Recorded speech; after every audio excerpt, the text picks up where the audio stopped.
और आप देख रहे हैं भोजपुरी पब्लिक न्यूज़। और आज की इस वीडियो में हम बात करने वाले हैं भोजपुरी फिल्म बलमुआ कैसे तेजब के बारे में।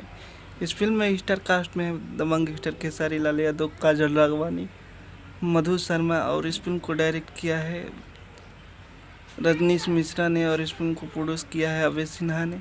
और ये फिल्म यस फिल्म्स के बैनर तले बनाई गई है और इस फिल्म का पूरा काम कंप्लीट हो चुका है और इस फिल्म का ट्रेलर बहुत जल्द ही आप लोगों के बीच आएगा। इस फिल्म का ट्रेलर आप लोगों के बीच बहुत जल्द आएगा और इस फिल्म का मतलब एडिटिंग सब पूरा कर लिया गया, बस डबिंग बाकी है।